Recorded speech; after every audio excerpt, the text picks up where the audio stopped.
The end of magic. If you keep on climbing a mountain, you will eventually reach the top. That's the thing with mountains. However big they are, there is always a top. Even if it takes all through the day and all through another night, you will usually get there if you keep remembering there is a top.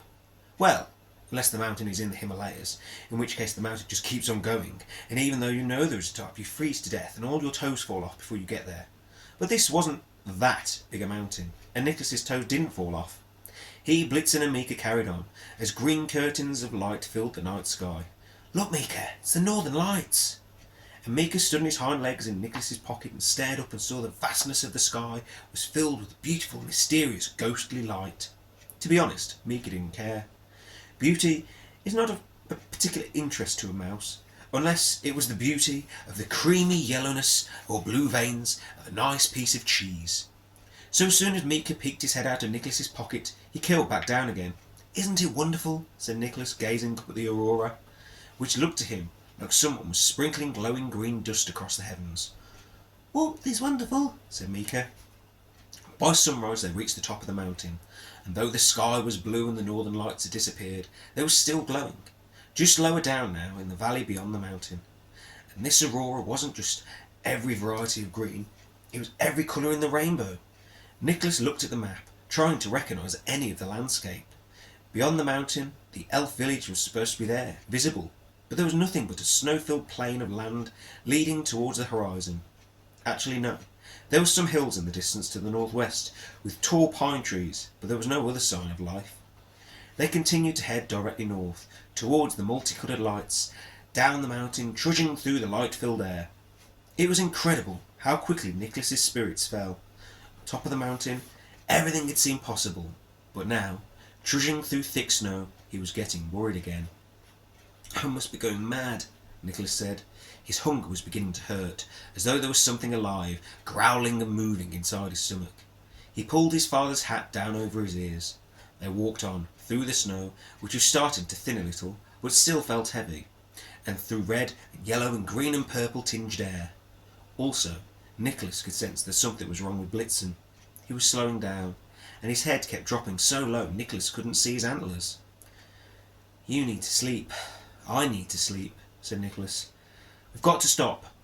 But Blitzen didn't stop. He kept on, one faltering step after another until his knees buckled and he collapsed in the snow. Thud. Nicholas was trapped under him, and Blitzen, one of the largest reindeer there had ever been, was heavy. Mika crawled out of Nicholas's pocket and scampered over the snowy ground round to Blitzen, scratching at his face to try and wake him up. "Blitzen, wake up! You're on my leg!" shouted Nicholas. But Blitzen wasn't waking up. He could feel his leg was getting crushed. The pain throbbed from his ankle through his entire body, until there was little else to think about, just pain. He tried pushing against Blitzen's back and wriggling his leg in the snow. If Nicholas hadn't been so weak and hungry, he might have been able to free himself, but Blitzen was getting heavier and colder all the time.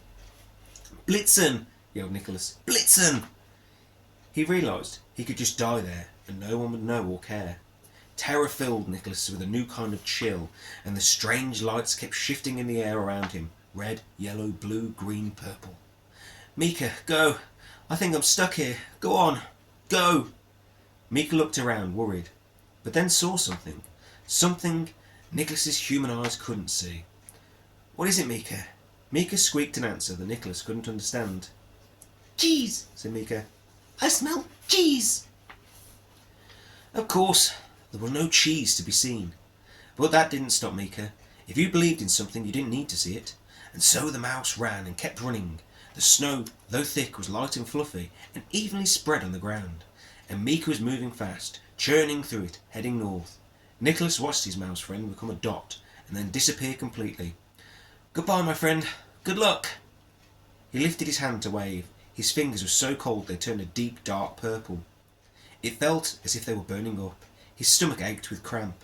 His leg, squeezed between the weight of the reindeer and the weight of the world, was in agony. He closed his eyes and imagined a vast feast: ham, gingerbread, chocolate, cake, bilberry pie.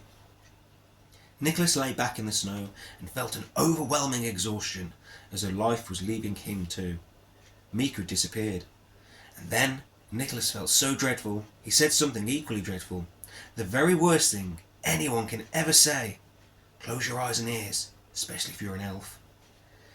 There is no magic, he whispered, delirious, and after that, everything became darkness.